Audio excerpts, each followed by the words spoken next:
Please join me in the Pledge of Allegiance. I pledge allegiance to the flag of the United States of America and to the republic for which it stands, one nation, under God, indivisible, with liberty and justice for all. Please call the roll. Councilmember Francisco? Here. Hart? Here. Hotchkiss? Here. Murillo? Here. Rouse? Here. White? Here. Mayor Snyder? Here. Okay, item number 1. Employee Recognition Service Award Pins. Okay, Mr. Armstrong. Yes, Madam Mayor and members of the council, as you know, every month we present service award pins to employees who are celebrating important anniversaries with the city. And this month there will be several, and I'd like to read their names into the record, and then we have one employee here to receive his pin from the mayor. So first, with 10 years, Phil Nevarez, who's a maintenance crew leader in Public Works. Craig Hove, an electrician in Public Works. Bob Garcia, who some of you may know is the custodian here in Public Works. Esteban Zambrano, who's a wastewater collection system lead in Public Works. And David DePonce, who's the custodial supervisor at the airport. With 15 years and probably watching on TV downstairs is Chris Bell, the city TV production specialist. With 20 years, Sergeant Mary Linda Arroyo in the police department. Lieutenant Todd Stoney in the police department. And Alex Cruz, who's a police officer. And with 25 years, Larry Doria, who's street maintenance crew leader in Public Works. And here to receive his pin is also Chito Macario, treatment plant technician in Public Works.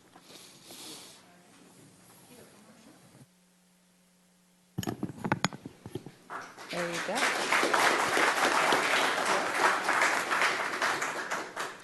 Chito Macario began working with the City of Santa Barbara on July 15, 1989 as a maintenance worker 2 with the Public Works Street Division. Throughout his career, Chito has been dedicated to providing great customer service to the public and to other departments in a variety of positions, including senior utility worker, senior water distribution operator, senior wastewater collection system operator, and technician. On February 4th, 2006, Chito was promoted to his current treatment plant technician position at El Estero Wastewater Treatment Plant.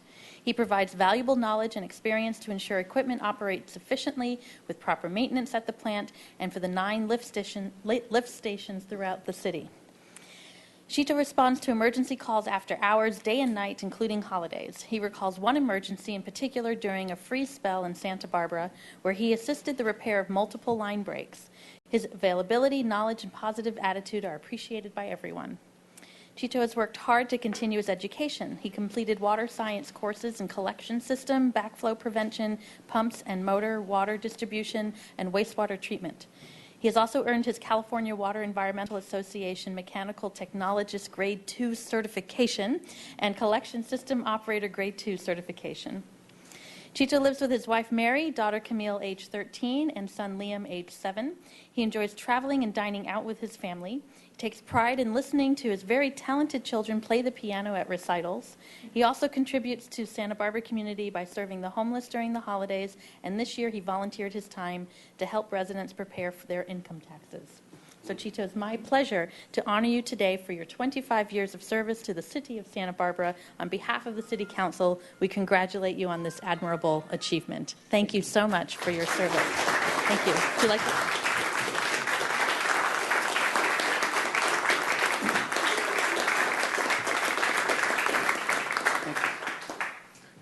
I'll probably have another 25 years to serve the community.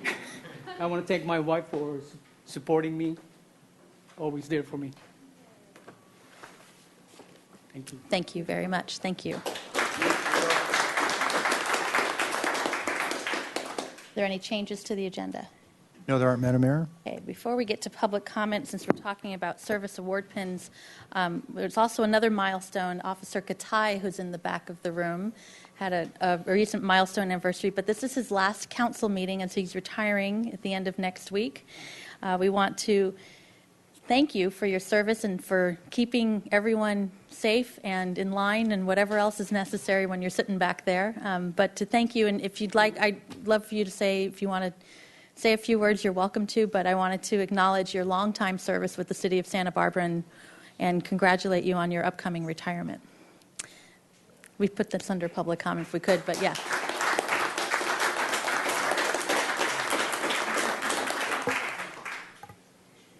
put you on the spot. Oh, it's okay.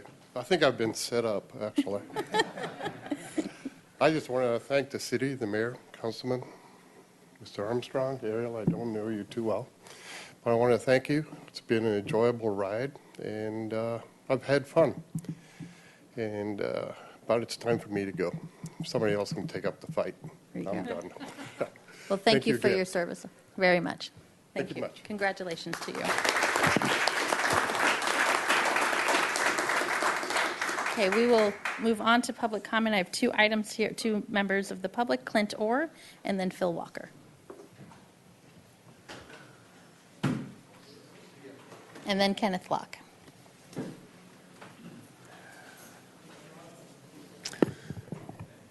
Mayor Snyder, city council members. Of course, I'm Clint Orr. I'm not George Clooney. I don't iron my shirts all the time and look a little rough around the edges, but that's how I roll. Boldness has genius, power, and magic in it. Paris, in the 1800s, in one decade, they built the Eiffel Tower, hosted the World's Fair, and built the Statue of Liberty. I want to see something bold in this community, a legacy that comes through. I don't know what your legacy is going to be. A video store becomes a Starbucks, a freeway off-ramp. I invite you to join with me and make Santa Barbara the couples dance capital of the world. I'm not asking for subsidies. It's not going to be subsidized by state, federal, city. It's going to be from family trusts that want to continue the couples dance to our children and our grandchildren in this community.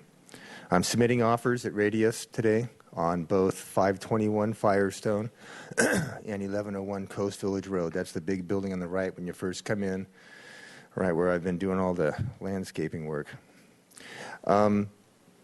Please read the email I sent to you. I have the feasibility study both on the Elephant Bar and on the California Country Dance Academy at 1101 Coast Village Road. I intend to close both of them July 31st. A do-nothing attitude is a big problem. We need to be proactive in this community. Mayor Snyder, you're welcome to appoint someone to the board of directors of the California Country Dance Foundation, as is the Montecito Association, who I'll be talking to at 4 o'clock next week about the subject. So I'll send you the information, and let's make July happen. Thank you. Thank you. Phil Walker. Good afternoon, Madam Mayor, members of the City Council. 3 quick items here. In Saturday's news press, fire burns 20 acres at Coal Oil Point. It could have been worse. The state CAL FIRE Marshal was on the news the past evening, and they are very, very, very concerned. And again, I reiterate, they said the property owners need to step up. Everybody needs to step up. And they are very concerned about some of the reservoir levels, the lack of firefighting availability of water, and or low stream flows too. So it's a big, big concern, and he said it ain't going to get better for quite a while. 2 other items in here. In this Saturday's news press, Jim Armstrong made his formal announcement, and I have mixed feelings about it. It's great to retire, but I'll miss you. And one other quick thing, they also noted Julia Morgan, the late Julia Morgan, a tremendous lady architect / civil engineer, was awarded the AIA Gold Medal posthumously. And think about this, the December 22nd, 2003 San Simeon earthquake cooked off right, essentially very close to being right underneath the Hearst Castle. Just a little bit of cosmetic damage. But over in Paso, the Acorn building came down partially, the parapet wall and the roof, and killed, unfortunately, 2 ladies. And quite a few homes were damaged, and some catastrophically around Lake Nacimiento. And it sent a pulse down here. It was a very, very strong earthquake, and that's a testimony to the fact that Julia Morgan was in civil engineering school at Cal Berkeley when the great earthquake in 1906 occurred. And she was so traumatized by that she put all that civil engineering into her architecture too, and that's what we have, including the Libero building right over here at 905 Anacapa. A tremendous lady, and she came here right after the 1925 earthquake and did assessment surveys and put so much into it. And I'd much preferred if a greater magnitude, 7.5 to 8.5 tripped off around here to be in the Libero building than this building. Thank you. And especially the police station.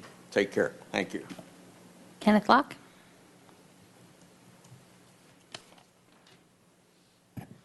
My name is Kenneth Locke. I want to talk about, as I've done before, about interdisciplinary education.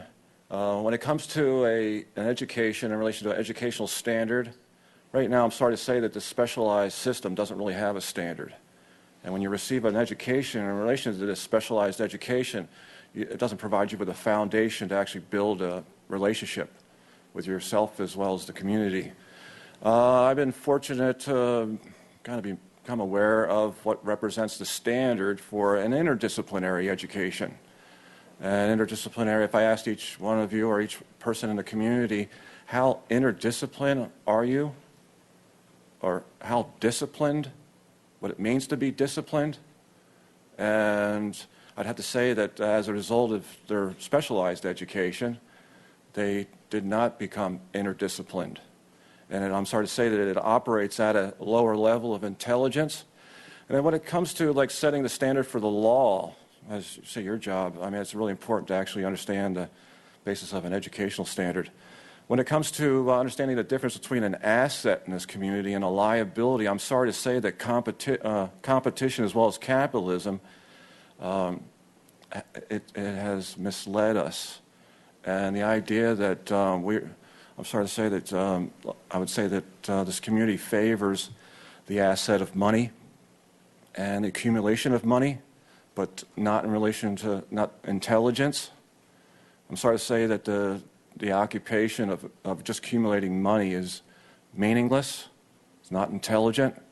And right now, if you took the money away from a person, a wealthy person, you took their money away and their capital from them, the question is, would they be an asset or liability? Thank you. Okay, that concludes public comment. Move on to the consent calendar, and you have some items to read. Item number 3, adoption of ordinance for unrepresented safety managers, salary plan amendment, recommending that council adopt by reading of title only an ordinance of the Council of the City of Santa Barbara amending ordinance number 5587, the 2012 through 2015 salary plan applicable to certain unrepresented safety managers to provide for employee payment of PERS member contributions and offsetting salary increases.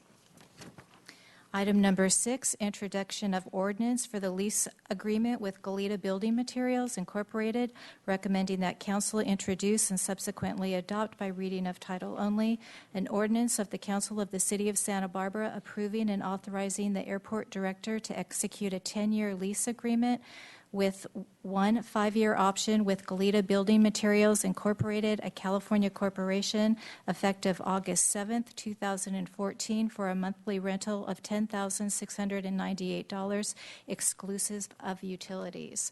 Item number 8, used oil collection and recycling program grant, recommending that council adopt by reading of title only a resolution of the Council of the City of Santa Barbara authorizing the waterfront director to submit an application to the California Department of Resources, Recycling, and Recovery for the fiscal year 2015 used oil payment program grant in the amount of $25,600 and increase apportionments and estimated revenues in the waterfront operating fund by $25,600 for the fiscal year 2015 based on the fact that the funds have already been allocated and the receipt of funds is only awaiting adoption of required resolution and submittal of the grant application.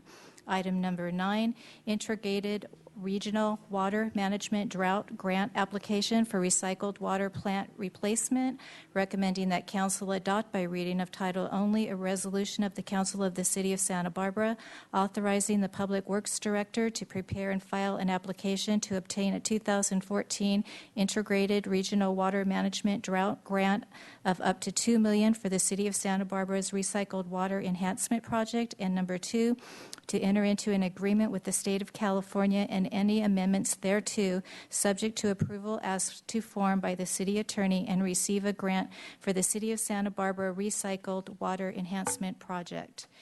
Item number 11. Adoption of ordinance on the Second Amendment to the Montecito Library Site lease, recommending that council adopt by reading of title only an ordinance of the Council of the City of Santa Barbara approving and authorizing the library director to execute the Second Amendment to the Montecito Hall lease agreement with the County of Santa Barbara and the Montecito Association for the operation of the Montecito branch of the Santa Barbara Public Library System. Thank you. Without further objection, we'll wait for further reading. Is there a motion for the consent calendar, or does someone need to pull an item off? There is, Madam Mayor. Yeah. There is a motion. Okay, and a second. All in favor? Aye. Madam Yes. Mayor, Oh, yes. one small correction that Thank we'd you. recommend you make on item number 5. After we put this together, we realized that Mayor Pro Tem Murillo is also planning to attend the league conference, and you might want to add her as an alternate voting delegate. Okay. Do we need to undo what we just did and redo? Okay. So Sorry about that. That's all right. Could we have a motion to, what is it, to Add Ms. Murillo, or does it reconsider? We have to reconsider? A motion to reconsider So the moved. consent calendar? Is there a second? Second. Okay, all in favor? Aye. Aye. Okay, can we move item 5? This is the delegation to voting delegate for the League of California Cities Annual Conference, and the request, since Councilmember Murillo is coming, we can officially add her as an alternate in case I can't be a voting delegate. Thank you. Okay, and Right. you're good with that? Yes, I look forward to it. Thank you. Okay. And I believe, yes. I would move the amended package of consent agenda. Okay. Is there a motion and a second? All in favor? Aye. All right. Got that? We got it. Okay. Thank you. All right. That makes more sense. All right. So moving on to item 15. We were a little. Update on the municipal code amendments related to fences, screens, walls, and hedges, recommending that council receive an update from staff on 3 items following the adoption of the municipal code amendments related to fences, screens, walls, and hedges, and adopt by reading of title only a resolution of the Council of the City of Santa Barbara to approve fences, screens, walls, and hedges guidelines consistent with the Santa Barbara Municipal Code Section 28.87.170. Thank you. Okay.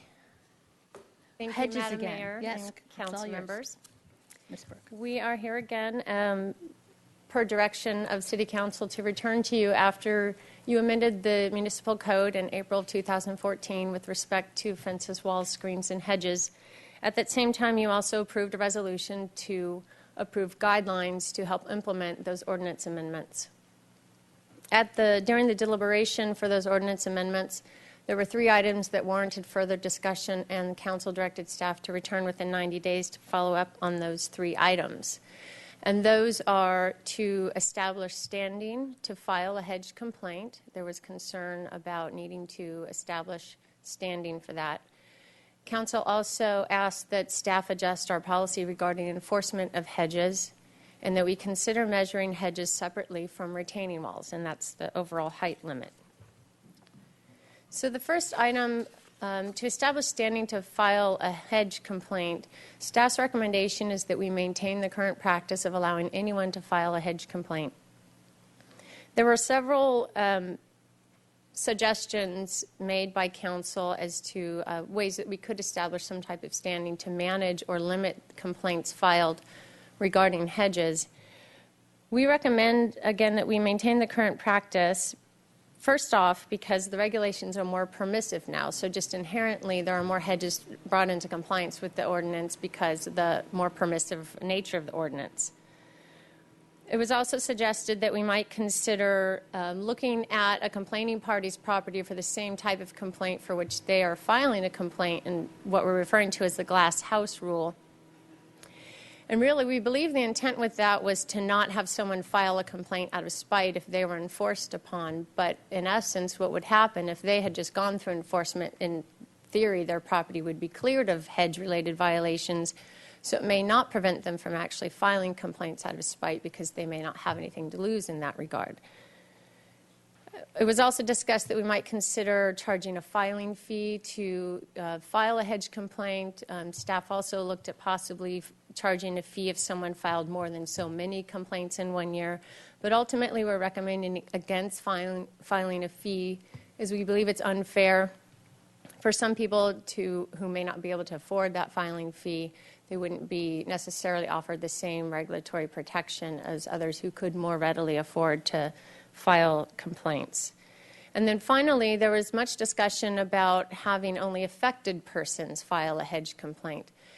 And staff looked at many different ways that we might try to define effective in an objective way, and really the only way we could possibly do that is to define some distance from the hedge, but ultimately we're recommending against that as well, unless we were to do some type of a numerical distance, because to otherwise try to define someone who's affected by a hedge would be very subjective and would place staff, again, potentially in this position between battling neighbors or people within the neighborhood. The second item, Council directed staff to look at our policy or procedures regarding how we enforce hedges when it comes to writing zoning information reports, and then when we're reviewing building permit plans, the information that's on those plans.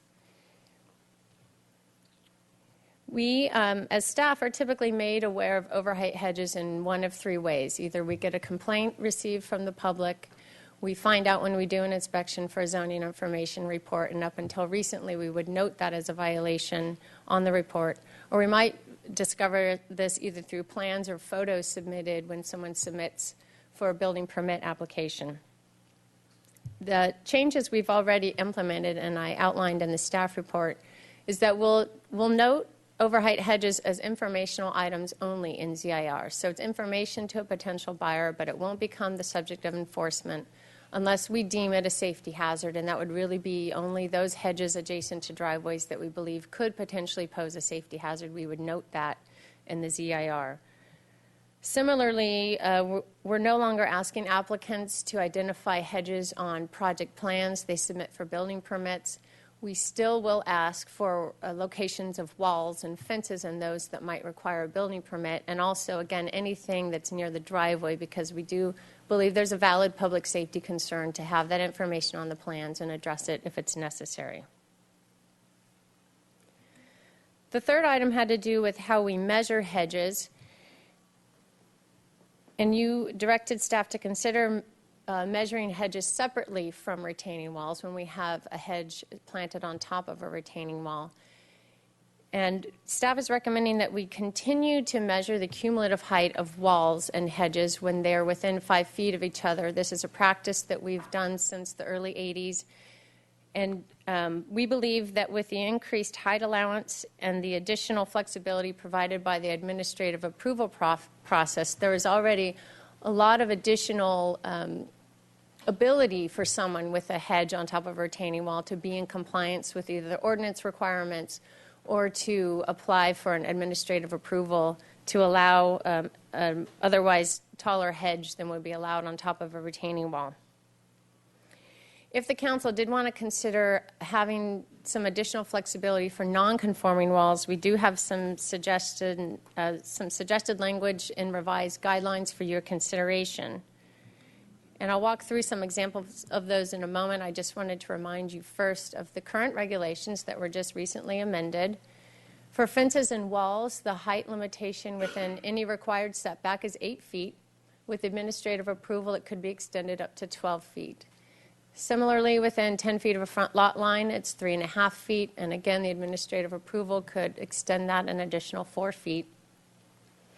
And same with driveways for fences and walls. With hedges, the height limits are a little bit more liberal in that they are the same as walls and required setbacks. They're limited to 8 feet. But council allowed through administrative approval to allow hedges and screens to extend up to either 12 or 14 feet. If they're in the front setback area, it was limited to 12 feet. If it was an interior setback, they could extend up to 14 feet with administrative approval. Within 10 feet of a front lot line, again, limited to 8 feet. Driveways limited to 3.5 feet. With administrative approval, could extend up to 7.5. And that's maybe better shown through a diagram. So these reflect the recently amended ordinance regulations, showing a hedge on top of a wall, again within the area next to the front lot line. Walls are limited to 3.5 feet, and hedges can extend up to 8 feet. And it can be any combination of this. If the wall is lower, then the hedge can be taller, so long as the overall height of the hedge is not more than 8 feet as measured from the lowest point of contact. In interior setbacks, the height limit is 8 feet for both walls and hedges, so there it can be really any combination of these two things could extend no more than 8 feet. So here it's showing the wall can be up to 8 feet, the overall height limit is 8 feet, and it can be any combination of those two. If we were to measure these separately, as was suggested by some members of council, then we could possibly have a situation where along the front lot line where hedges are allowed to be 8 feet, it could, we could have a situation where we have a 3.5 foot retaining wall that would meet the code requirements, and then an 8 foot hedge on top of that for a total of 11.5 feet. So that's just showing the difference between measuring them cumulatively versus separate in this particular situation. And there is an attachment 1 to the council agenda report, which has some of these diagrams that I'll be walking through if you have any questions or want further explanation. So with staff's proposal to revise the guidelines to allow some more flexibility for non-conforming walls, in particular those that were built before 1957, the way we'd propose doing that is still maintain the overall height limit and still measure them together, but allow the wall itself to make up more of that difference of that overall height limit. So in this particular scenario, while the overall height limit is still 8 feet, we would allow within the front lot line that wall to potentially take up that entire 8 feet or a smaller portion of it, and then the hedge could extend up to 8 feet. So to see that side by side, the current limit for all walls, 3.5 feet for walls, overall 8 feet for hedges. This is your limitation to meet the ordinance requirements. If we were to allow some flexibility for non-conforming walls, the wall itself could also extend up to 8 feet and the hedge could make up the difference. So it's recognizing that throughout the community we do have some of these taller non-conforming walls. They were built very likely when the street system was laid out for the city and the final grade was set for the property.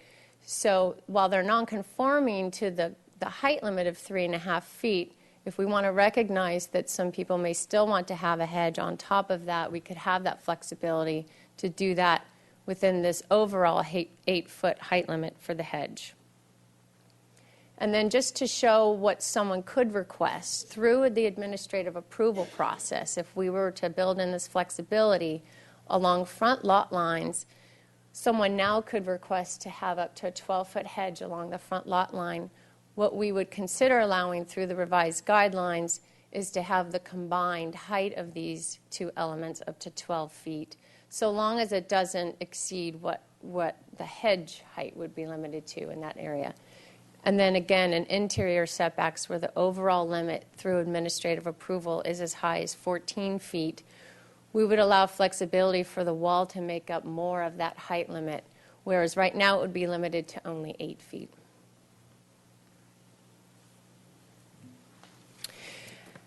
And then to just show how this might play out in real examples, here is a photo of a hedge on top of a wall where the wall itself is 5 feet, so that's non-conforming. Right now, walls are only limited to 3.5 feet in this area along the front lot line. This overall combined height here is about 15 feet with the wall and the hedge.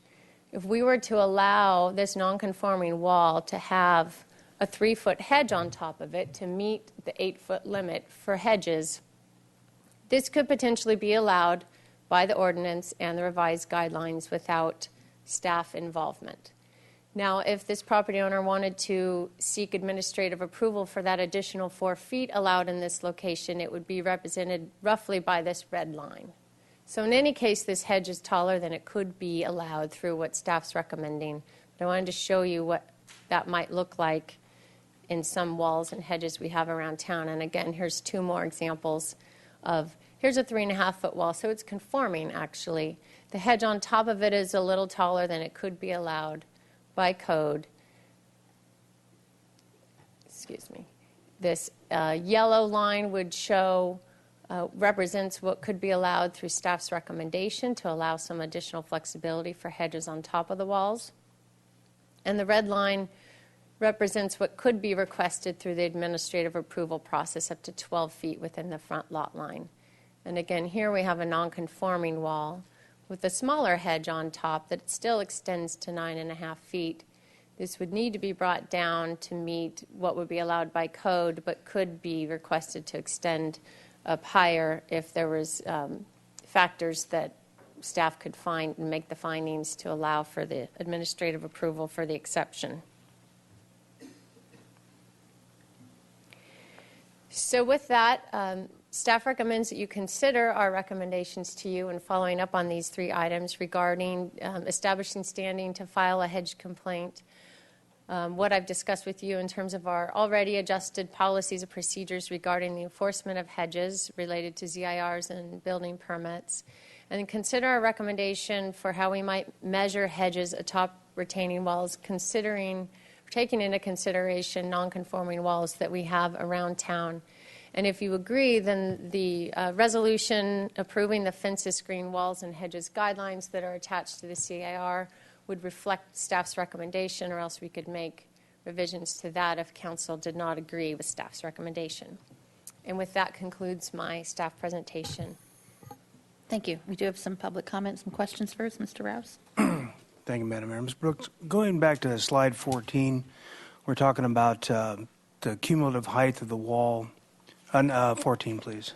Next one. There we go. So it appears from, at least visually, that the street's on grade and that the height would vary depending on where you did the measurement. So how exactly do we determine what the cumulative height will be? At which point do we measure? Because if the hedge is cut level as opposed to a street grade, where do we determine that for the measurement? Thank you, Madam Mayor, Councilmember Rouse. We measure at any point along the element, the fence or the wall or the hedge element. So if I understand your question correctly, we would carry that height element from the point of contact with the ground, extending directly up from that point. So by that definition, the hedge top would have to meet the street contour? Is that? In theory, yes, if they wanted to maximize the height limit at any point. Other questions? Mr. White? Thank you, Madam Mayor. You talked about safety, that safety issues would be part of the enforcement, and you mentioned driveways. What about corners on sight distance for public streets? Is that you didn't mention that? I'm presuming that's part of the package of safety issues, but could you speak to that explicitly, please? Sure. Yes. Thank you, Madam Mayor and Councilmember White. The reason I didn't mention it specifically is that the ordinance and the guidelines refer to site distance diagrams, you might recall, where it's really determined on a case-by-case basis the height and location of these elements on street corners. So that would be more difficult for zoning staff to determine on a site visit for a ZIR or just in looking at building permit plans whether something might be in an area that would present a visibility issue on a street corner. We can more readily identify potential violations or safety issues next to driveways because there's a number established. But even then, we may need to consult with transportation planning staff to ultimately determine if there's a violation or a need to reduce an element next to a driveway. We could certainly ask for project applicants to include elements on street corners, whereas right now we are focusing on driveways moving forward. But that's certainly something we could ask for if we believe we have a situation that might present a visibility issue. What I'm trying to get at is sort of the triple hit or whatever when ZIRs come along and somebody conforms to a driveway concern, and then along comes a sight distance concern as a kind of another hit. So it would, of course, would be useful to have the full package of risks out there when the issue is raised. Obviously, this whole thing is a head scratcher to begin with, but I would not want to see this come in as, okay, now I've done my driveway stuff, and then along comes a corner lot situation, and now I've got to cut another hedge. So just trying to get at that, and I'm sure there aren't any easy answers to that either. Mr. Hotchkiss? And Ms. Thank you, Mario? Madam Mayor. It seems to me there are a few, but not a lot, of instances where historic walls are higher than 12 feet. Do we allow them, I would think, to rest as they are? Madam Mayor and Councilmember Hotchkiss, that may be, and yes, if they're non-conforming walls, they can remain in place until such time as they're removed for whatever reason. Then it would need to be brought into compliance. But you can repair a non-conforming retaining wall and remain in place. What we're really speaking about in this situation is if someone were to come in and want to plant a hedge on top of a non-conforming retaining wall. But nothing that we're proposing would prevent someone from keeping a non-conforming retaining wall in its current location or height. Oh, and if somebody had such a high wall with a illegal hedge on top of it, we would leave them alone unless there was a complaint against that. Is that correct? That's correct. Or if it presented a safety issue, so if it were adjacent to a driveway or street corner. Thank you. Ms. Mario and then Mr. White? Mr. White, did you have something You wanna about follow? walls on that subject? Go ahead. You refer repeatedly to non-conforming walls, and however, I'm asking about the modification process. There is a process in either a remodel or a new development to request a wall that is higher than the 3.5 feet through the modification process, at which point I presume that becomes conforming in that it's a modification that's approved. So Correct. All right, thank you. Ms. Mario? Thank you. So on slide 12, the non-conforming hedge would go up to 14 through the administrative process only if the neighbors agreed, right? Otherwise, it's limited to 8. That's correct, Councilmember Mario. Okay, I just wanted to get that out there.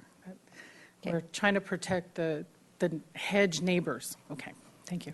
All right, we do have some public comment, so I have 2 minutes up at the podium here. We'll start with Florence Sanchez, and then Phil Walker, and then Lisa Burns. Good afternoon.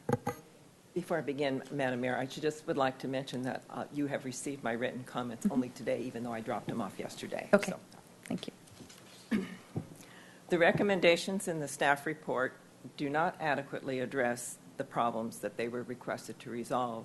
However, due to time constraints, I'm going to limit my comments to the issue of standing. In regard to who should have standing to file a complaint, I found it incredible that staff still recommends not making any changes, even though they were specifically directed to do so by the council. They simply repeat the very same arguments that they made at the March 25th meeting in response to council's very excellent suggestions. I find it unconscionable to fail to address a situation that still leaves homeowners vulnerable to spite attacks and with the potential to grind the whole system to a halt, as happened in 2008. Have we gone through this lengthy process of hearing for nothing? What a waste of taxpayer money if we have. I only have time to counter a couple of the arguments that have been made against changing the policy. Staff states that requiring a complaint fee would negatively impact low-income families. However, responding to spurious complaints or spite complaints has the same negative effect on low-income families. A per-complaint fee would discourage a mass attack situation, and I believe it should be instituted. Staff argues against limiting standing to those living within a certain radius, saying it would not account for many people who are affected by overheight hedges as they pass by, and yet they provide no data on how many people are. And refute their own statement by noting that the vast majority of complaints over the past 12 years have come from people who live very near. You can't have it both ways. I support having standing for filing complaints limited to those living within the same radius as those who are required to get notices about building permit applications. I know we're all sick of talking about hedges, myself included, but this ordinance has implications that affect every homeowner in the city. We need to get it done, but we need to get it done right. Thank you. Phil Walker? Excuse me. Good afternoon once again, Madam Mayor, members of the City Council. You know, I'm just looking at an easy way to get my fence repaired, and I was told you need to find comparables, a 5-foot chain link fence. And there was one right across the street from me, but it turns out I had the wrong number, so I searched through a 35 plates of zoning enforcement violations when the actual house only had 2 pages, original building permit and an electrical permit in 50 years. And it's amazing how much time's involved in trying to find comparables. So, you know, I think there needs to be a fast tracking on that where, you know, through the administrative approval process, if you can demonstrate you're trying to comply, get the fence repaired, you know, hopefully it can work out. But it's a very complex situation if you're trying to find comparables. And again, I discussed this item with Fence Factory, the contractors that originally built my fence, and I talked to a foreman. He was not aware of anybody having a permit, essentially. He hasn't come across one, so I'll leave it at that, and thank you. Lisa Burns, and then Linda Courtney. Thank you, Madam Mayor and members of City Council. You know this is important to me because I came from Dargan's, and America has still a 0-0 tie. Oh my God, that's a big deal. Yeah. I've been following this for a while, and what I'm glad to see is the pictures, which were mostly from the Upper East, of what this would mean to the Upper East. And what I think is missing, could we go back to the pictures 14, 15, something like that? What I think is missing here is to what benefit? You know, I think Councilman Murillo is concerned about sunlight, you know, those kinds of things of the neighbors' properties. But to lower it, what benefit does that, you know, really get? And think of topography. What I'd like to see, actually, as an illustration, is I'd like to see 2 properties with 2 two-story houses with a retaining wall. And what would that do to the second story? Because I can tell you, if in another case, just go back to any of your slides where you just have the wall and the, I wish we had the 13-foot wall and the 1-foot hedge, but if just any of those. No, the one there. So if I'm on the crosshatch side and I control that hedge and my other neighbor controls the other side, it's my responsibility to keep that down. But I may have a 2-story house and I may be 6 feet tall and I may be looking over, right, into their yard. So I just don't see what the benefit of this is. It's very tricky when you start getting into topographic elevations. And again, you know, unless you're constantly manicuring a hedge, it grows. So it just seems like so much trouble. And I feel for Mr. Walker because when he says he's trying to find permits for fences and things like that, to be honest, I know I'm not the only one that's going to tell you this. People are afraid to get permits in the city because it opens a Pandora's box. And that's why it's very difficult. And I don't want to be the emperor's clothes here, but it really is intimidating. And this is why, you know, people have to come to hearings like myself and say, you know, please stop doing things so excessive down to inches. At one point it was 7 feet 6 inches, I think, for a living thing. I mean, I'm surprised there aren't gardeners and landscapers and architects. You know, form follows function. In this case, form will follow regulation, and it will look very silly. Thank you. Linda Courtney.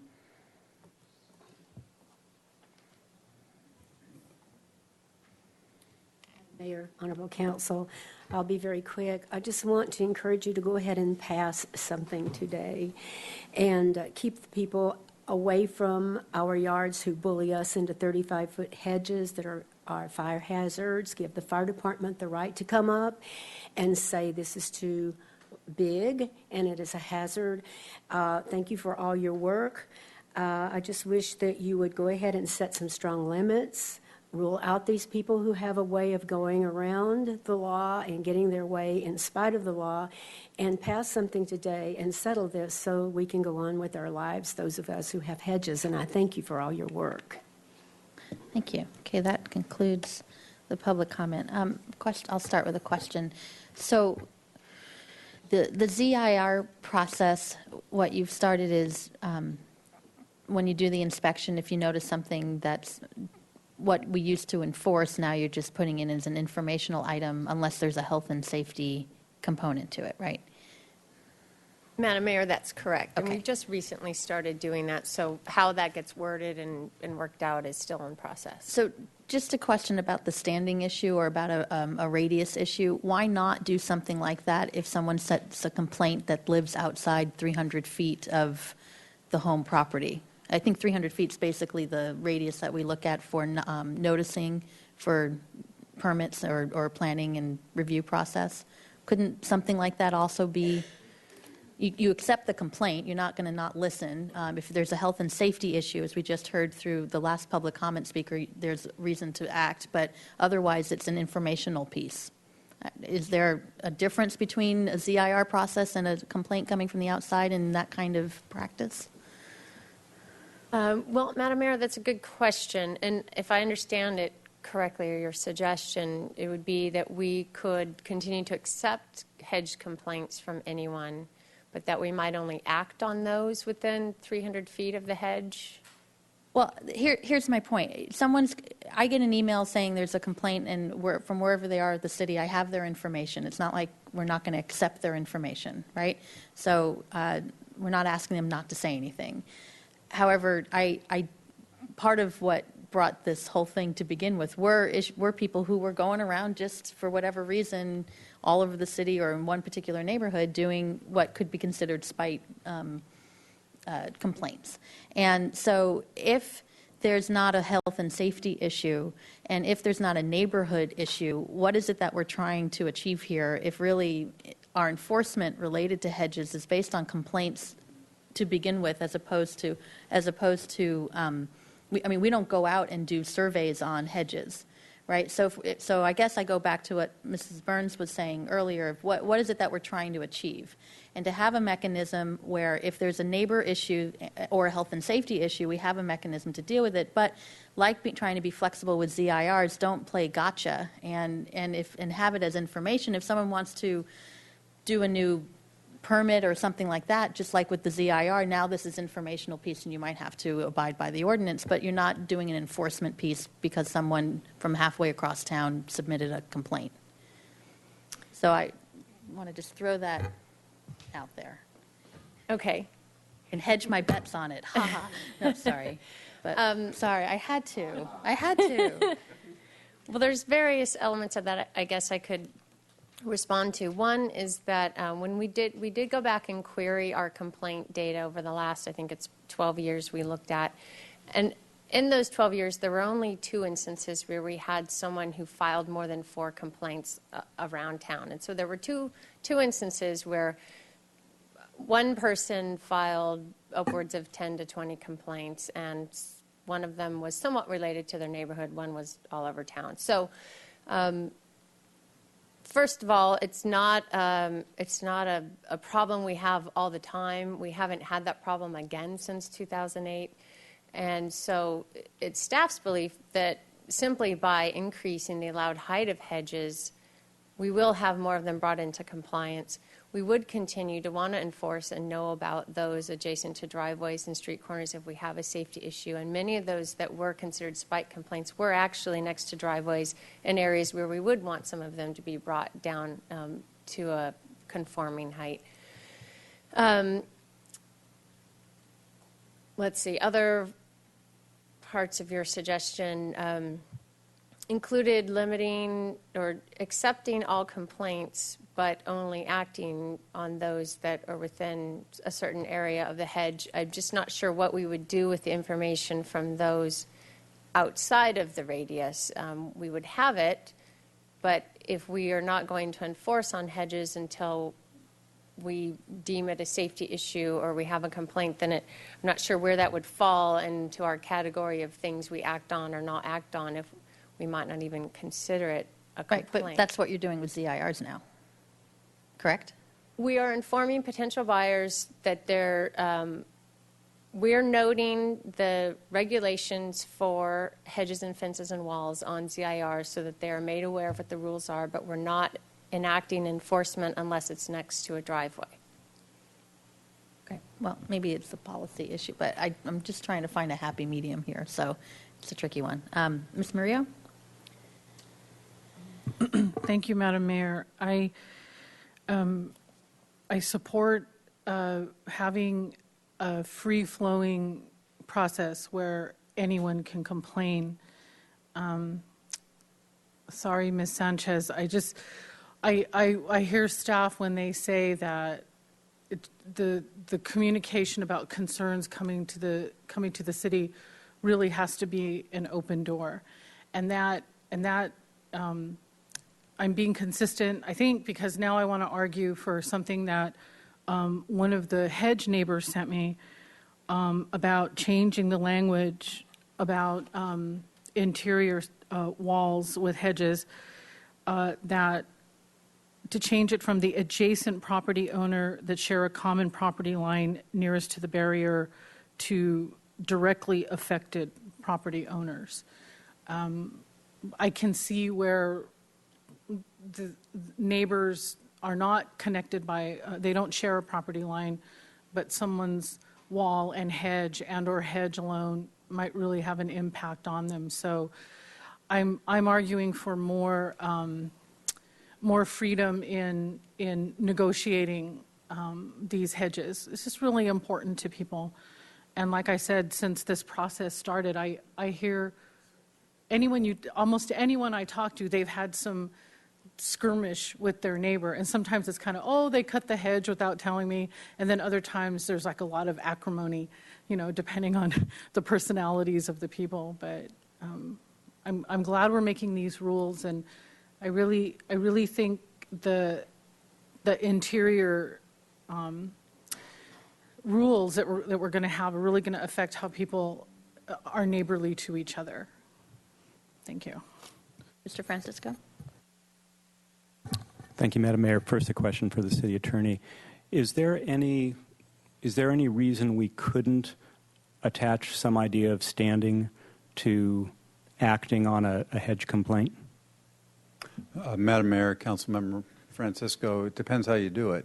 The mayor alluded to my concern, which is you can't tell people not to complain. You can tell your staff how to respond to those complaints. So within that construct, you're free to create a distance limitation or some other system for filtering out complaints that you want to filter out. Okay. Thank you. So it may not happen very often, but one of the reasons we got involved in this mess in the beginning was because of spite complaints. And I believe that we could come up with a definition of affected neighbor that would be fairly straightforward to delineate, whether that's a matter of distance, the 300-foot limit. Also, I can say the only time that my entire life in Santa Barbara, I've made exactly one hedge complaint, and that was not in my neighborhood, but it was on a corner where the hedge literally prevented you from seeing oncoming traffic that was coming from the left. I would call myself an affected person because I was there in my car and I couldn't see the traffic. So I think we can define affected in such a way as to address the public safety concerns that would come from corner hedges. And at the same time, for the vast majority of hedge complaints, which are usually between adjoining neighbors, limit complaints from people who have no business complaining. So I do think that we should have some kind of a definition of an affected neighbor that governs who makes complaints that we're actually going to act on. My other concern with these recommendations goes to this. Now, it looks like the limits you're proposing with administrative approval would probably address most of the issues. However, I know of a neighborhood where there are very tall retaining walls, probably 7-8 feet, and those neighbors have hedges for privacy between them because they're all at the same high level above the street. I don't think that those hedges would meet this limit. But then again, I don't think any of those neighbors are going to complain about each other either. So I see a potential problem there, but I'd be willing to go along with the staff recommendation on this and see how it works out. But I do think that with the complaint process that we should have this concept of the affected neighbor only being able to lodge a complaint that we actually act on and force on. Thank you. Mr. Hotchkiss? Thank you, Madam Mayor.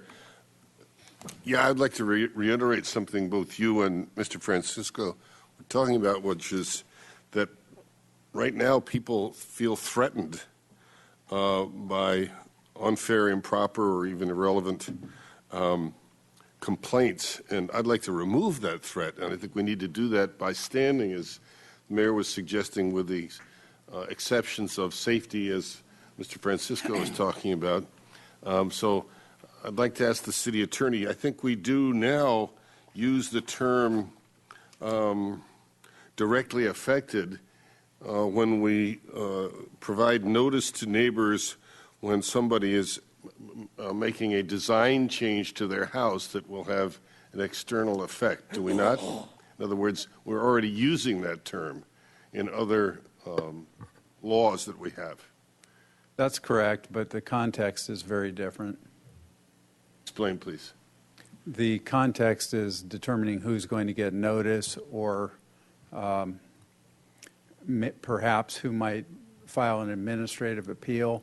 What we're talking about here is the ability of someone to petition the government for redress, to file a complaint seeking perhaps criminal prosecution. And that's why I'm advising that you can't stop somebody from making that kind of complaint. You can control how your staff responds to that complaint. So if you wanted to use the 300-foot radius, you would direct staff to give low priority to complaints that were from people who resided beyond 300 feet. Does that make sense? Okay, I just am not sure how it's going to fly, but maybe in the world of lawyers that sounds great to me. That sounds a little silly, but forgive me. In any case, I do think we ought to address standing, and it should be among people that are only in one way or another directly affected. Mr. White? Thank you, Madam Mayor. I appreciate the comments about standing from all my colleagues. One area where I could see us 300 feet sounds about right, but I raised the concern about views, where a very high hedge, 300 feet away, there's probably not many hedges that are going to be obstructing a view, but it's at that anyway. That came to mind as an area where somebody could be affected, and I'm the 300-foot number would be perhaps a close call. I did have this question looking in the ordinance. If someone gets permission, someone wants to have a hedge in the side or backyard where it's going to be higher than the 8 foot, and then that house sells, and a redevelopment of that property occurs, and somebody then perhaps is going to be differently affected by that high hedge. I'm presuming that the permission that the first person gives to that hedge to be higher, that holds for future landowners. Is that Would that be how that would? Madam Mayor, members of the council, Not yes. being quite clear on that. No, your Councilmember White is being clear in that it's the same way we handle a modification. Once a modification approval is granted, unless that modification approval is abandoned, either through a redesign of the property or some other reason, that approval stands. We did, at the Planning Commission, consider an alternative process where two adjacent property owners would essentially come to an agreement that they wouldn't complain on each other during the time that they were friendly with one another. And we had ultimately abandoned that approach and in favor of this approach similar to the modification process, where there would be an administrative approval. Once that administrative approval, one of the conditions of the administrative approval is that the current neighbor, the current adjacent neighbor, agrees with the application. But once the administrative approval is granted, if that neighbor changes their mind or if that neighbor changes in identity through a sale of the property, the approval would still remain. Okay, makes sense. And then finally, Ms. Burns was obviously not happy with the situation proposed here, that the hedges can grow higher than the 14 feet, shall we say here, 12 foot here. And however, in those few instances where retaining walls and hedges are higher than that, once again, that landowner does have, or that owner has the right to apply for a mod to go even higher. That's correct, Councilmember White. So I mean, that's at least there's a way to get there in that small number. I mean, that's a pretty small number of front lines that are going to be needing more than that 12-foot max, and then obviously there's be the enforcement process and the conformity issue. All those will come up.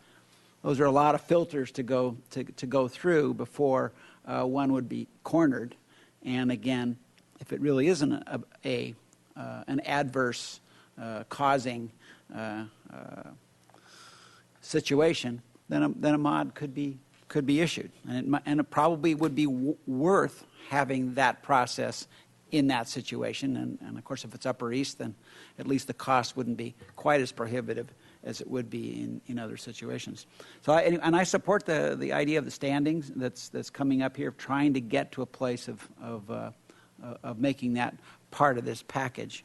And as I say, I would be interested to hear what staff's creativity comes up with as far as at least bringing into the mix the notion of sight distance as it being on the checklist, just at least being information that a landowner is going to have as they go through the process of clearing up their hedges and their walls and making their property legal. Mr. Rouse? Thank you, Madam Mayor. Well, I'll start with saying that staff has bent over backwards trying to make this work, and it's almost an impossible task to get it done. You're trying to codify something that is basically going to be based on a standard of reasonableness when it comes to application. I don't think we've actually moved the ball forward, however, and this is why I disagree with it in the first place and why I'll disagree with it again today. We're still talking about standing. We've assigned new numbers to an old ordinance and pretended like we've changed the ordinance. I don't think we've had. We've moved it around a little bit, and we've tried to allow for more flexibility. And certainly this staff at present and this council at present is willing to be really flexible and reasonable with everything. Now, I don't know how you predict 10, 15 years in the future as this ordinance comes back into play. I don't know that we've taken care of the problem that got this ordinance to be suspended in the first place, to be honest with you. I do think that if you even try to assign a radius in numbers of feet, you're doing the same thing as trying to assign a height to a hedge. I don't know how you deal with hedges on slopes. Most people don't cut their hedges to conform to the slope of the street. Most of them cut them flat, and I think it was even obvious in the subject picture. And then lastly, the moment we assign or we move forward with this ordinance, there are a number of houses that will be out of compliance as of the day we put this ordinance back into effect. Now, nobody intends to run out and enforce on those houses. I understand that. And we really are trying to be as user-friendly as possible. But my proposal may not have the legal teeth or even the practical application that maybe this deserves, but having something more along the lines with solar access and view makes standing self-evident. You'd have to be an affected property to be able to go forward, or you wouldn't do it otherwise. And it doesn't rely on what I think are basically arbitrary numbers. What the difference between 12 feet and 16 feet is in the eye of the beholder. So I will not be supporting the staff recommendation. Ms. Murillo? And then Mr. Hart. Thank you, Madam Mayor.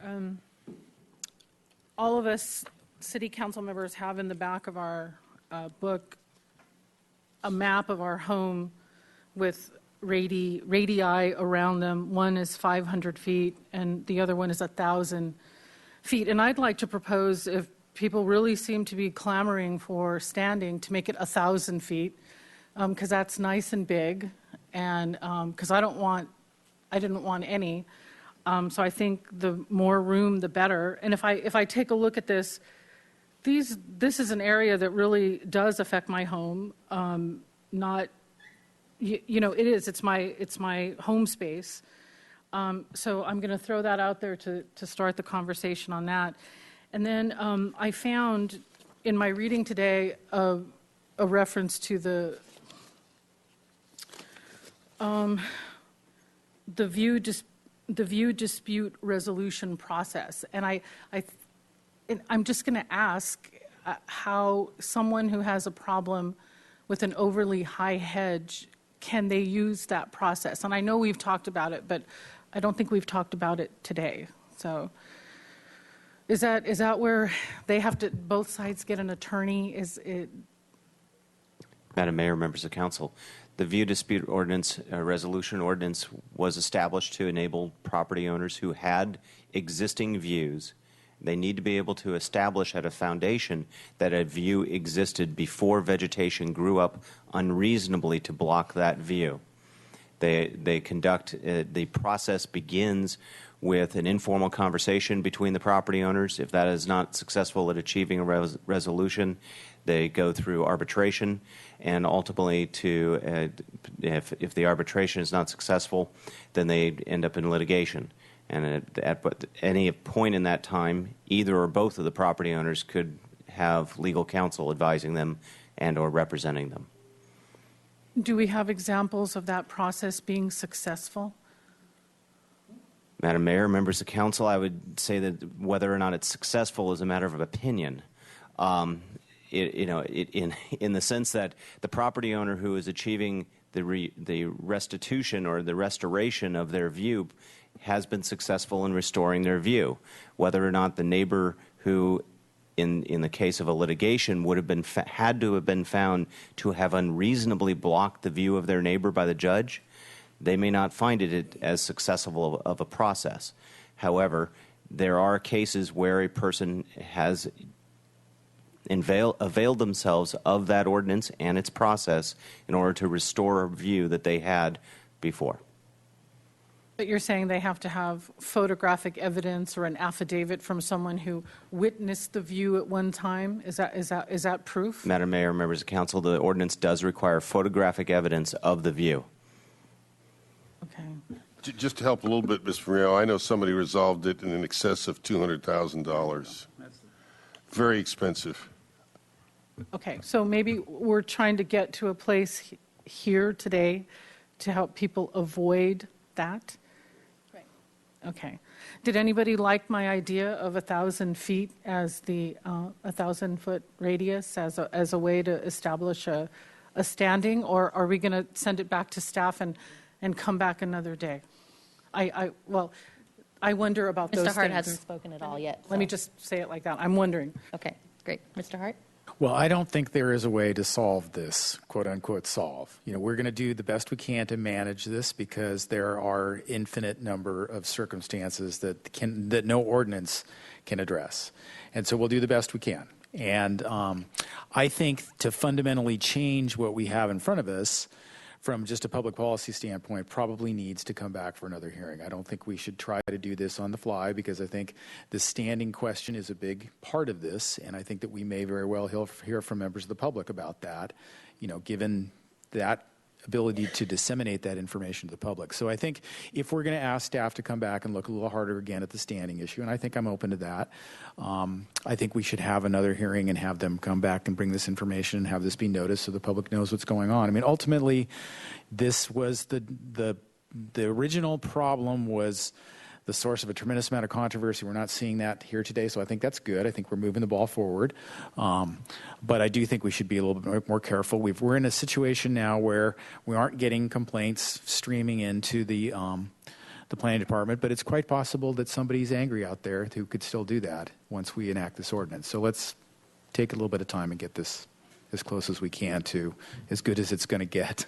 Well, it seems to me we can't, unless we had the exact wording today on standing, we wouldn't be able to make a motion on it anyway. But I don't know. Did you want to? Madam Mayor, yes, if you don't mind, I'd like to offer some information prior to your deliberation or discussion on the standing issue. One is if a numerical radius were established, staff would want to know what that means for those outside the radius. If we do receive a complaint from outside the radius, does that mean we don't act on it at all, or do we make it a lower priority? And I say that because we've actually reached a point in time where we our pending zoning complaints list is actually very short at this time. For many, many years, we had a backlog that we thought we would never see the end of, but we are now, I think, down to just 34 backlog complaints. So talking about prioritizing complaints may not actually mean much if that was the distinction between those within or outside the radius. So that would be one question. What do we do with the information if it's determined that we receive complaints from everybody, but we might only act on those within a certain radius? What do we do with that information from those outside the radius? Because the reason that ZIRs are helpful is that we are providing information to a potential buyer of a property that they're receiving or potentially buying a property that, although we're not going to enforce on the overheight hedge, we want them to be aware that they have one on their property because they could be the subject of enforcement at some point if someone complains. But for us to just be aware as city staff that there are overheight hedges out there in the community, but we're not doing anything about them, I don't know what to do with that information. So that's just something I would ask the council to discuss and direct what we might do with that information. So my thought, just to clarify what I was thinking of, and I think Mr. Francisco also elaborated some more, was, of course, to accept any kind of information and complaint from anyone who sends in information. Upon receiving that complaint, we can talk about numbers and radii and all that, but if it's someone outside that area, to review it for a health and safety concern. So, for example, if a hedge is heading into, a site issue for traffic or whatever, it doesn't matter where you live in the city, it's a health and safety issue. So, yeah, you'd follow through on it. But if it's something other than health and safety, then maybe similar informational item like you would with the ZIR process and alerting a property owner that you received a complaint, that it's not from a neighbor, it's not from within this area, you're not doing an enforcement case. However, should you decide to do a change in your property or whatever, then this may have to move into compliance into the future, just like you would do in the ZIR process. So to stay consistent in your messaging there. That was the thought in terms of what to do with the information and how to act upon when receiving a complaint. And I think that's what Mr. Francisco was also mentioning too. Ms. Murillo? Are we trying to prevent spite complaints? Then let's just define what that means. How about someone who has more than one complaint a year? So if you can complain about a hedge, fine. That means you're concerned about something that affects you. But I'm just saying, why would anybody complain about 2 or 3 hedges at one time? That seems like spite.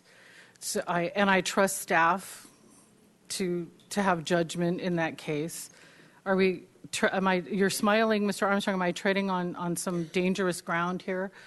And then if it's a spite situation, then we know that it's not a matter of safety or view or a neighbor to neighbor issue.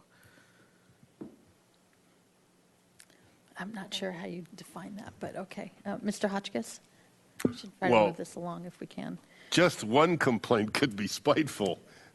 So I don't think the number works, honestly.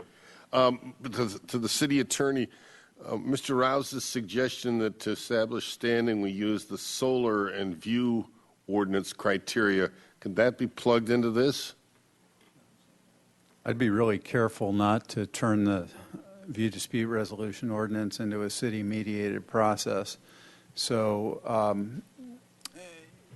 you would have to create a fairly elaborate internal process to evaluate whether a view blockage had happened or whether solar access impacts had happened. Okay, I think that's getting all my answer. That's too complicated as an answer. I think it is complicated, Councilmember Hotchkiss. Mr. White? Well, Oh, I'm sorry. Go ahead. no, I was just going to say I think you and Mr. Francisco are onto something. I think we could move forward with it here. Maybe Mr. Francisco wants to make a motion, or you do, I know. I already called on Mr. White, but if you want. Well, thank you. And I agree that I feel like I feel like your comments are getting close to something that feels right to me. I'm not sure about that number, the 300-foot number. I appreciate hearing, is it 300, 500? Or I think that view issue comes to mind as a concern that I want to make sure we're dealing with reasonably. And also, Mr. Hart, I think, summed it up pretty well, too, of that this is a managing an issue. It's not solving it. But I think we're close on the standing issue. And then the question is, how many feet? And I'm curious to hear what others have to say in that regard. I don't share the 1,000-foot idea that Ms. Murillo put out there. And then the health, and then I thought the mayor's comments about the complaints go in, the health and safety issue is addressed. That sounds like a rational, again, good consistent messaging going forward, both to the property owner and to the ZIR. Those are two places that information would end up. So I like. You have a number you didn't like. 1,000, you didn't like 300. 300? No, I'm curious. I was thinking 500 came to mind, but again, you're just pulling something out of the hat. But Right. 3, 5, 1,000. So I'm listening on that, and I think we've got a structure that feels appropriate from my perspective. Mr. Francisco. I think what the mayor described in terms of process sounds good to me. That sounds fair. And part of the fairness issue here is when someone is reporting something for reasons of spite, they're really interfering in what's going on between the truly affected neighbors. And if the truly affected neighbors are okay with the hedge, we don't want someone else telling them it's not okay. So I think that I don't know how much of this we put into the ordinance and how much of it is just direction to staff.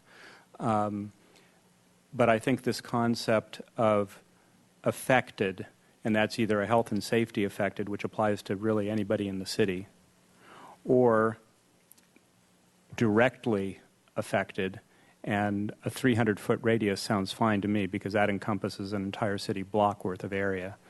I think if we use those as the guidelines, that should work. Madam Mayor? Go ahead.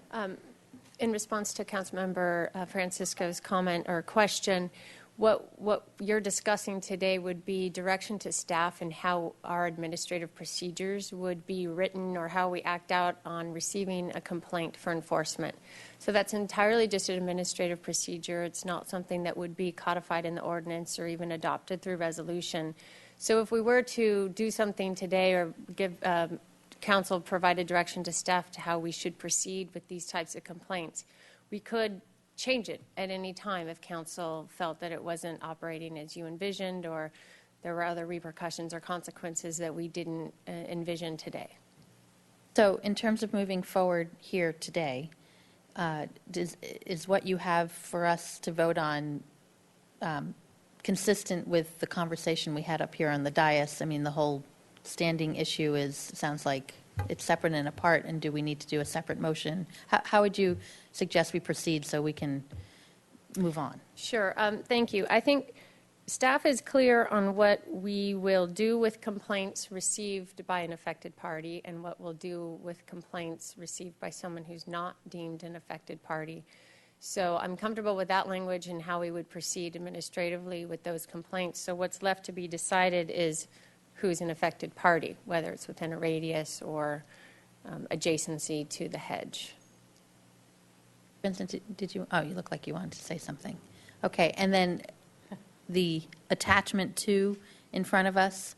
Is there anything in here that would need to change based on other items? I think we're in consensus agreement, with the exception perhaps of Mr. Rouse on the whole thing, on the other items, right? Correct. Nothing in the resolution would need to change. That is the resolution approving the guidelines, and the guidelines were only revised on one page, and what's attached to your packet is consistent with our recommendation for how we would measure hedges on top of non-conforming walls. That was the only change in the guidelines that we're proposing. And to get to Mrs. Burns's point, and I think you had that other picture of a situation where the hedge was even higher than what the administrative approval would be like. One could achieve that through a modification, right? Just to be clear. That's correct. Okay, because I thought that looked fine on that picture, actually. So, okay, all right. So I would suggest then to get a vote on the resolution in front of us, which is everything but the enforcement standing affected party issue, and then I don't know if you need a motion. I guess we should have a motion on the affected party piece. So why don't we do the first thing first? Madam Mayor, may I ask on behalf of the hedge neighbors what the affected neighbor, so someone who's concerned about an interior hedge or wall and hedge, that's what's going to come back is the who's an affected neighbor. Right. Well, certainly an adjacent neighbor would definitely be an affected. But without the property line? So somebody who's, they don't share a property line, but they're nearby enough that the hedge impact. Well, that's the number, right. That's the number we need to decide, whether it's 300 feet, 500 feet, 1,000 feet, or whatever. Right. That's the question. Okay. Go ahead. Madam Mayor, I believe Councilmember Murillo, what you're referring to, if it's from one of the letters that we received earlier this week, their concern really had to do with the adjacency, or the administrative approval process requires that if someone's requesting an overheight hedge along their interior property line, that they have to seek the approval of their directly adjacent neighbor who shares that hedge. Their concern in that letter was that they believe there's an overheight hedge they don't like, but they don't directly abut that property line. So their approval is not sought in order for that property owner to seek an administrative approval. That was the basis of their concern. It wasn't using the term directly affected. They weren't referring to enforcement procedures. They were referring to who we look to for approval before someone applies for an exception for an overheight hedge along an interior setback. And would you consult with a directly affected neighbor even if the property lines don't touch? Currently, as it's written, we would not. We would only look for approval from that neighbor whose property line shares that hedge. Right. And I think in that case, and I know it happens in other parts of the city, there's an easement, and so there is some shared area. So I would really like to stick up for their position, and would I need to make a separate motion on that one? Isn't that already what's in the adopted ordinance that we've already approved before? That's correct. That's in the ordinance itself, and that's not on your agenda today for amendment. Okay. Okay, so that would have to come back if we wanted to amend the ordinance at another hearing. Okay, so for today, let's get back to, basically it's attachment 2, correct? On approving that. If there's a motion or a conversation. This is again about the measuring heights atop retaining walls, basically. don't all jump at once. Is there something in this resolution we still have a question about? Mr. White? Well, what this conversation that was just happening brought to my mind was the neighbor, very nearby, which is going to lose a view as a hedge goes from 8 feet to 14. That's possible. I mean, that's a concern, and is that just too bad? So that's the the question that came up in my mind. Kind of remember previous council members saying we don't do private views, but this is, in this case, trying to look at a hedge issue. I agree with you, Mr. Hart. I don't like this either, but we're trying to do the best we can with what we got. Madam Mayor, I would Yes. move the resolution before us. Is there a second? Did I hear a second? Yes, Yes. second. Okay, Ms. Murillo to the motion. I was just going to say, why don't, if we're coming back with something else, we should vote on it all at the same time then. There's a motion on the floor. Okay. Yeah, I know. I'm saying I'm not going to vote for it. Okay. Mr. That's fine. Hotchkiss? All right, and is this motion inclusive of the standing No, issue or this is- exclusive of it? This is exclusive. This is All right, just. fine, I can go along with that. Okay. So there's a motion in front of us. All in favor? Aye. Aye. Any opposed? No. Opposed. Okay, is that 5-2? All right. Okay, so now the issue about effective neighbor and the administrative process of dealing with complaints. And I think the real issue that we need to decide is what is the number? Is it 300, 5? I think I've heard 300, 500, and 1,000. And I'm going to throw out 500 as that's a number that we look at in terms of property connection to conflicts of interest. It seems to about property values. So, I mean, if that's Mr. Hart? Well, I just think it should be as little as possible. I think it should be 300 feet. All but- right, well, I can go with 300. I was trying to get I'd consensus. so move, Madam Mayor. All right. So the number's 300 then, okay? No, you suggested 500. I know, but I didn't make a motion. The motion is for 300. I said I could go for 500. I prefer 300, but... You prefer 300? Yeah, I think it's consistent with what we do in terms of noticing for everything else we do regarding with permitting and processing for remodels and things like that. It's 300 feet, right? So that would stay consistent. Call the question, please. Okay, we have... Who? I'll second it. Okay, so we have a motion and a second. All in favor? Aye. Aye. Any opposed? Opposed. Okay, that's 6-1. All right. Just want to clarify, so everybody's clear, what we do with, so if we get a complaint from somebody outside that 300-foot radius, my understanding of what the staff's going to do, and you guys help me out here, is if it's beyond that, we will not do, one, we'll see if it's a health and safety issue. If it is, we will enforce. If it's beyond that, we'll notify the property owner that a complaint was filed and that they're non-conforming, but we're not going to take enforcement action. And we'll put a note in the street file, so the next time a ZIR is done, that will be noted in the ZIR. That won't stop a future person who's within that 300-foot radius from filing a complaint that That's could be correct. enforced on. So just so that we all are on the same page. Yep. Mr. Hart, your light's on. Did you have? Okay. All right. I know this is a tough one. Okay. Council member committee assignment reports. If there's any out there. Thank you. Mr. Hart. Madam Mayor, I attended the Police and Fire Commission meeting last week, and they had an item on the agenda to talk about their role in relation to the charter, the responsibilities of the commission. And interestingly enough, the charter is very broad in its discretion for both the Police and Fire Commission in terms of the issues that they can address. And I think that they will be weighing in on many, many more issues and giving us their recommendations as time goes on. Okay. Thank you. Ms. Murillo. Thank you. I attended a meeting. It's a new group that's getting together.